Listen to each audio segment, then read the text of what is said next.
In terms of the undertaking of actually bringing this series here, is it a massive undertaking to try and get these teams here? Huge, and where we're delighted now with 2020 and announcing a series is we will get momentum. I think after the last games, biannually you start to lose momentum, etc. But we also discovered after 2016 it's fine having Notre Dame and Boston College, and they will come every 10 years or whatever, but we had to get a meaningful business plan behind us. And what I mean by that, if we're going to ask a home team to give up a game in their home stadium, or if in the likes of Navy, who was bringing this game to New York, there's a price, and it's a multi-million-dollar price in relation to what they have to give up. So we quickly discovered we have to put a business plan together which at a minimum it gives the team who's given up their home team the same money that they're going to lose, and we've done that now in relation to the business plan and our partners that we announced today, led by Aer Lingus and thankfully well supported by the state with subvention to help this along, because ticket alone it just won't work in relation to what we're trying to do. And when you think of something that'll come, bringing 2012 was 35,000 Americans. 2014 and 16 we're averaging around 18,000 Americans. We're hoping to break the 35 for 2012 to start off, but these guys just don't come in. It's not like a rugby game where they come into town on a Friday afternoon and gone by a Sunday, or even in for one day.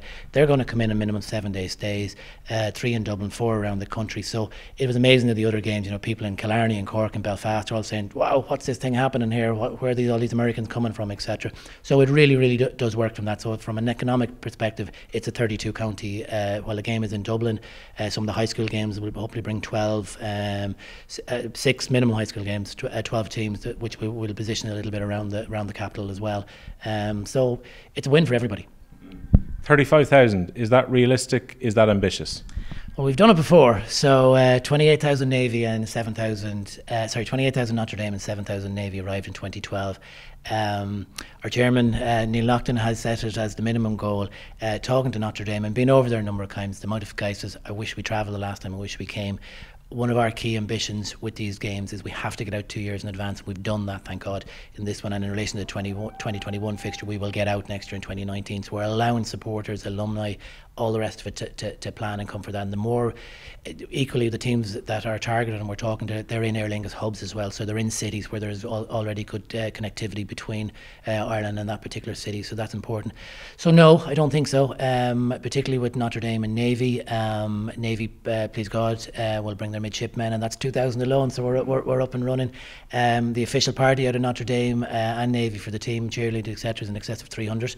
Over 100 players travel, etc. So they help with the numbers, but we don't believe so. We believe the people came in 2012, they really like it. The connections between Notre Dame and Ireland are just immense. So that fixture, we're very comfortable on 35. Do we think we're going to hit that every year going past that? No, we don't. We believe it's about 20,000 Americans will travel, and we will then work to develop the game, and that's where annual game will help us develop with the local audience here, that people see it as a, last week in August or first week in September, depending on the fixture.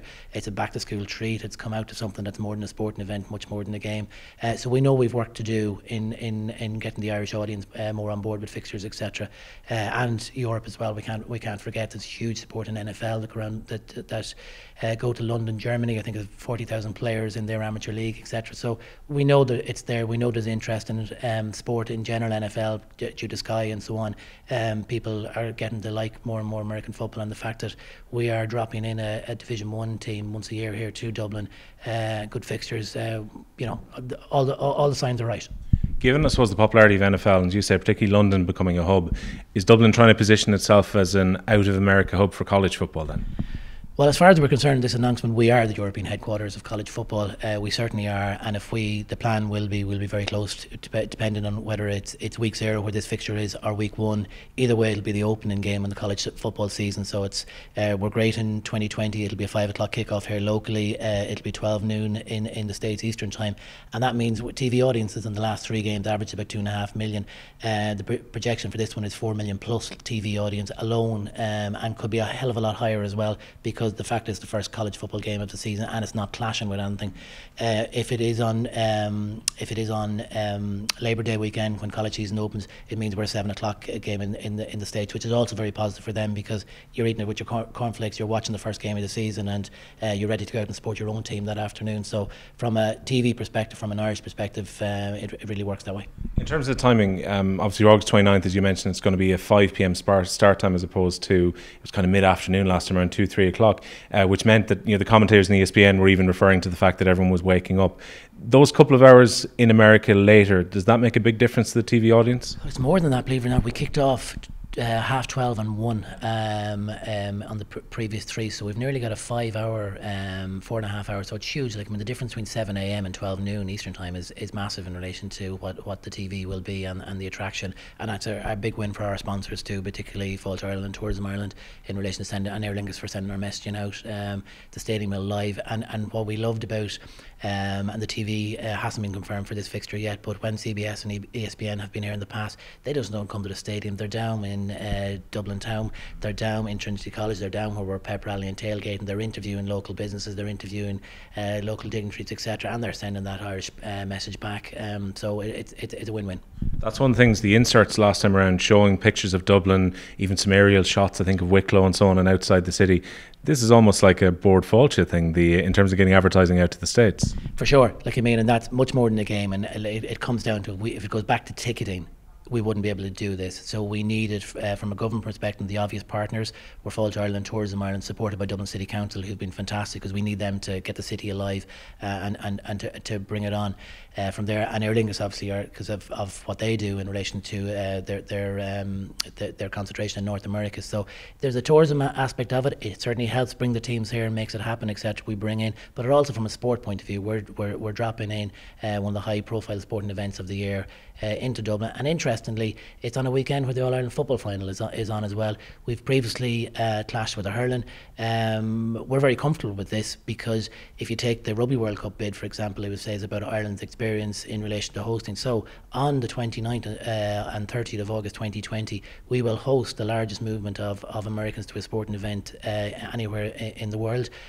We will host a Gaelic final the next day, and we'll have also Euro 20s in this stadium during that summer, etc. So that sends a message in relation to how good Ireland is at hosting major events, and we certainly can do it, and we will do it well. And crucially, it's not a direct clash with the football final that weekend. The hope is you turned it into a sporting weekend. You got it to a T, and particularly with Notre Dame coming, I said the tickets for the All-Ireland football final, never mind this one, are going to be going to a new heights in relation to corporates and so on, because they're quite connected with so many here. So yeah, I see it totally as an entire weekend. And again, going back to the 5 o'clock kickoff versus the 12, when it was on the same weekend as the hurling, people, if they were coming up from Galway or Kilkenny, wherever, like, God, 12 o'clock, that's early. But now 5 o'clock, we'll go up, we'll take in the American college football game, and we'll have a few pints in Dublin, and we'll head to the Gaelic game the next day. So it makes it a nice experience from how that happens. I think even since the first games were coming here in the mid-90s, there's perhaps a more educated Irish audience for this now as well. A lot more NFL fans now than there would have been back then. Ah, for sure. Like, I mean, 96. I giggle, like, I mean, when I first got introduced to college football, it was in 2011, when Notre Dame, Navy had booked the stadium in, I think, the latter end of 9, and it was done quietly, etc. And then all of a sudden, the Notre Dame came into town, and they asked us would they organise our pep rallies and tailgates, etc. And after we googled what a pep rally and tailgate was, we said yes, and it's come on from there. And look, I mean, college football for me, is 200 fellas at the side of a pitch watching it, whereas over there, week in, week out, no matter if your team's playing good or bad, it's 80,000 people or 40,000 or 50,000, depending on the size of your stadium. So our knowledge on, and again in 2011, the first game I went to in South Bend was Navy Notre Dame, and we were standing at the side of the pitch, and we were working with operations, and we were left there. That was our seats for the day, and the best seats in the house, and we were totally busy to it. It was quite humorous, but how you look at it, so I've got into it, and I'd say I'm a fan now, and you look at all the different channels. Even college football is on every weekend. NFL is part of it. The jerseys are here now, you're seeing kids in the street wear them, etc. So there's no question American football has cemented itself here in Ireland, and is a developing sport both to watch, and I think that the local association are doing their best to drive the sport as well. When it comes to tailgating, fans will drive that themselves in terms of physically bringing their cars, but will there be an official area maybe made for tailgating close to the stadium here? Yeah, we'll have to help them, because I don't think they can bring their 4x4s with them on this occasion, or maybe some might fly them over in advance. Yeah, like, I mean, we're going to look at complete fan zones in the city, like we've done. 2016 was in Trinity College, 2012 was in, and 14 was in Temple Bar. So we'll look at different areas throughout, and we want to do something different than we did the last time as well, to give them a different experience. experience, etc. But yeah, and the time works for them as well. In relation to, we were tailgating, drinking pints in Temple Bar in the last at 10 o'clock in the morning. So instead they now can drink till 2 a.m. and get up a bit later. So yeah, it's going to be a real fun weekend. But Dublin will react to it. These are real positive games. I think, in 2012, Brown Thomas had one of their did a stronger day than Christmas Eve of the previous year. So on the serious side, from a business perspective and an economics perspective, this is a big win for Ireland. These are not leisure tourists that are albeit they're coming leisure. These are in the business tourist class in relation to their spend, etc. They stay, for a long time in the 3 days in the city and go out around the country. They come into Shannon and Belfast. So it is an Irish event. It's just not about Dublin and a quick sporting event in and out. There's so much more to it. Two of the first questions I got when I tweeted about the event earlier were from people in Ireland who want to go to the game. Their first question was, what kind of ticketing are we looking at here? Have you looked at the price range already on this? We're very focused in America at the moment, obviously on it, and we will stay focused over there. It's part of our, as we talked about earlier on, our sponsors. Our first objective is to move as many Americans that want to attend this game as possible, and then we'll do some pre-sales to previous people who've attended the games and supported the games, but more than likely it'll be March 2020 before we go officially on sale with Ticketmaster. In terms of the teams you picked to play, you must be delighted this rivalry has been reignited, given that people probably have memories of the game here 6 years ago. Even though it was very one-sided, I think people were very drawn in by the idea of watching Notre Dame against Navy. Were these, if you could have picked any two college teams, are these the teams you wanted? There's a few more we'd add to the list, but in relation to, I suppose, starting a series off, you couldn't ask a better. And to be fair to Navy, since then, while they haven't beaten Notre Dame, the games have been a lot closer and nearly a shock. I think 2 seasons ago, they play this weekend in San Diego. Notre Dame are third in rankings, so they're really on a run. So Notre Dame will be looking to put up a big score this weekend to suit them with the rankings and as the season going, because potentially they could be either coming here as national champions from the previous season or that. So the Notre Dame team is quite strong at the moment. It's young, a lot of good high school kids still to come into it as well in the previous number of years who they've signed up. So we're probably going to see a very high quality Notre Dame team coming. The nice thing about Navy, this is a tough rivalry. They stand up for this game and they go for it, and they earmark it every year. They have a good crack at Notre Dame, and it's their home game, so they have no intention to come to Dublin and be walked over. So I think we're on for a good game of football. Dolly from Notre Dame told us she'd love to come back nearly every year and play a game, so maybe they can be one of the hook teams. Have you spoken to any other college teams already about the games up to 2024? We have. We're in a depth conversation with a number of schools. Without going into confidentialities, we're looking at schools that are good quality in relation to their play. They're actually, one or two of them would be well recognised names, etc. But they've smaller stadiums, they've smaller sport bases in relation to their alumni, so they would traditionally get 30,000-40,000 people to a game. They're the ones we've identified to come with a larger team. So if you take the past, the likes of your Penn States and your Georgia Techs and your Notre Dame from 2012, they have huge alumni, they come with bigger support. So the home teams we're focused on in relation to, because as I said earlier, it's as simple as this: if we're not putting an offer on the table that compensates them at a minimum for moving that game away from their stadium and dealing with the expenses of coming to Ireland, why would they do it? Because it's fine Notre Dame and Boston saying, yeah, we do it because we're Irish and all the rest of it, but there's only two of them if we're going to do this by series. So we're delighted with the response so far, but the response has really been on the basis in the last number of months that we've now got the right pitch to bring to the table, as opposed to a, dare I say it, nearly a half-assed offer in the past. We're very serious now, Irish Americans, in relation to events, in relation to what we're putting in front of colleges. They're very happy and they love the idea of their students, their alumni coming international and coming to Ireland. It's an important part of recruitment for them. That's why Penn State came in 14, for example. They were under sanction. It was an opportunity to do something. They knew they couldn't go to a bowl match or play in it, so this was an opportunity for them to do something special for their players. So this will work for recruitment of players, because Dublin's on the map for teams. It works for alumni, it works for and most the system over there for college, going to college, is different, obviously, in relation to the type of school the universities are really competing for students. So if they have an international arm to their bow, that certainly helps them. So we seem to be ticking all the right boxes, and the response so far is good, and we're fairly convinced that we will fill the 5-game series. When I hear Dublin 2020 to 2024, does that necessarily mean it will be the Aviva Stadium each year? It does. We're delighted with our stadium partner here in the Aviva, Martin Murphy and the FEI and RFU. They really came behind us in 2015 when it was about getting the Boston College Georgia Tech game, because it was nearly gone. It was gone, to be fair. So we're delighted with the partnership. I think it works as well in relation to the size of the stadium. I think setting ourselves an ambitions of selling with seat kills, we're about 48,500. It's a realistic number. If we're bringing 20,000 Americans, leave the Notre Dame Navy game aside, 20,000 Americans, 5 or 6,000 from Europe, and another 20,000 from the local market. All of a sudden, that's achievable. That's realistic in relation to the size of stadiums, and it works for the business model as well. On a final note, the charm offensive begins in many ways this weekend because you've obviously kicked this launch off just before the game between the two teams.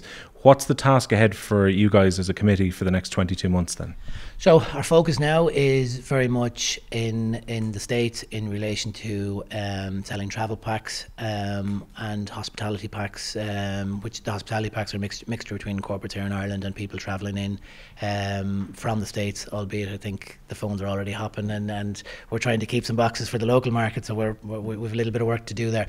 But the huge focus will be over there in relation to encourage as many people as coming. We're going to target 2 games in the 2019 season. Outside of this weekend, we'll target a Navy home game, and we'll target a game in South Bend, and we might even convince some of you boys to come over and join us for them games, and we'll show you a little bit more what college football is all about. But it's all about the American market now, maximise them coming over.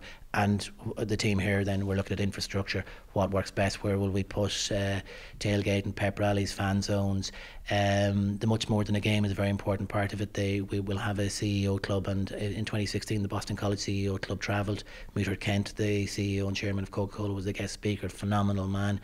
It was to do with the connection with Don Keogh and with Georgia Tech and Coke there. We're going to look to put a similar event together on the Friday, where we'll have 500 of the top CEOs between America and Ireland, potentially globally on the day, with a guest speaker like that. So that's part of the work we'll be building up in relation to this now. All of the academic events as well, around connecting the 2 universities travelling in with our Irish universities. So there's a whole programme of events to be planned for the week, some free, some cost. Majority actually, when it comes to the events around the week, are free. We want to get the Notre Dame band in as early as we can. Ken Dye, the director, is an amazing guy. He was the musical director of the Sydney Olympics, just a talented, special guy. You might remember him here in 2012 when he made the map of Ireland with the band, and done the Shamrock with the band. But we've seen him landing planes in South Bend with the band, literally, depending who's coming in. So it's an amazing spectacle. So to get them around the city, get them a little bit outside the city as well, and we're going to try and push the high school games a little bit into, now we can't go too far, but we're talking about into the Meath, the Louth, the Wicklow's, etc., and see can we just move it out of the city a little bit as well. Exciting times ahead. Thanks a lot for talking to Off the Ball. You're welcome.